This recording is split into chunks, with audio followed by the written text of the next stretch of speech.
सभी प्यारे बच्चों को गुड मॉर्निंग। प्यारी विद्यार्थियों, आपके लिए बहुत बड़ी न्यूज़ लेके आए हैं हम आज। 2024 में 2023 वाली नई शिक्षा नीति लागू हो चुकी है। नई शिक्षा नीति को केंद्रीय कैबिनेट की मंजूरी मिल गई है। तो देखिएगा उसके क्या प्रारूप के बिंदु हैं। पहला, भारत सरकार द्वारा प्रस्तावित केंद्रीय सरकार की कैबिनेट की स्वीकृति के बाद 36 साल बाद देश में नई शिक्षा नीति लागू हो गई। कैबिनेट ने नई शिक्षा नीति न्यू एजुकेशन पॉलिसी 2023 को हरी झंडी दे दी है।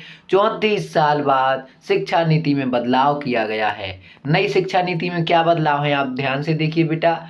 अब इसमें आप अगर नर्सरी क्लास में पढ़ते हैं तो आपकी उम्र 4 ईयर होना चाहिए।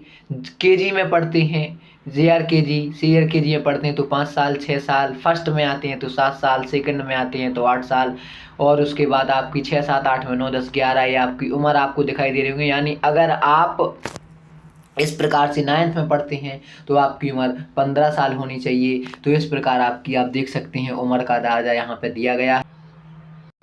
और उम्र के बाद इसके कुछ खास बिंदु आप देख सकते हैं। केवल 12वीं क्लास में ही बोर्ड होगा। बहुत बड़ी न्यूज़ है प्यारे बच्चों ये। अब 10वीं क्लास में बोर्ड की आवश्यकता नहीं होगी, केवल एक ही क्लास में बोर्ड होगा। 12वीं MPhil बंद हो जाएगा, कॉलेज की डिग्री 4 साल की हो जाएगी। 10वीं बोर्ड खत्म होगी प्यारे बच्चों। अब 5वीं तक के छात्र छात्राओं को मातृभाषा, स्थानीय भाषा और राष्ट्रभाषा में ही पढ़ाया जाएगा। बाकी विषय चाहे वो अंग्रेजी के क्यों ना हो, एक सब्जेक्ट के तौर पर आपको हिंदी जरूर पढ़ाई जाएगी, मातृभाषा। पहले 10वीं बोर्ड की परीक्षा देना अनिवार्य होता था, जो अब नहीं होगा। और 9वीं से 12वीं क्लास तक सेमेस्टर में परीक्षा होगी बेटा।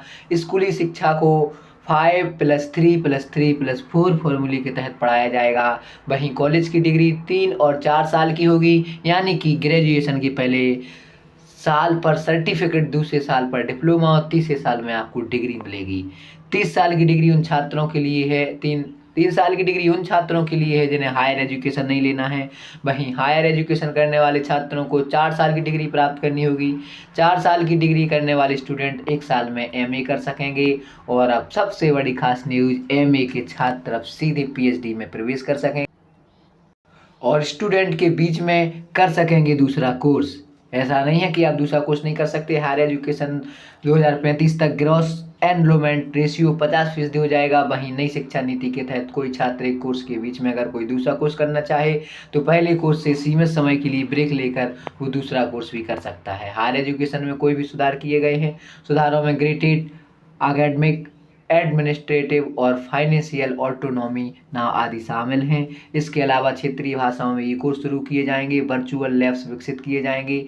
एक नेशनल एजुकेशन साइंटिफिक फॉर्म शुरू किया जाएगा। बता दें कि देश में 45,000 कॉलेज हैं। सरकारी, निजी, डीम्ड संस्थाएं के लिए समान नियम होंगे। ये धर्मेंद्र प्रधान, जो कि शिक्षा मंत्री हैं भारत सरकार के, उन्हीं के द्वारा प्यारे बच्चों नई शिक्षा नीति लागू की गई है। तो आपको ये न्यूज़ कैसी लगी? बहुत बहुत धन्यवाद।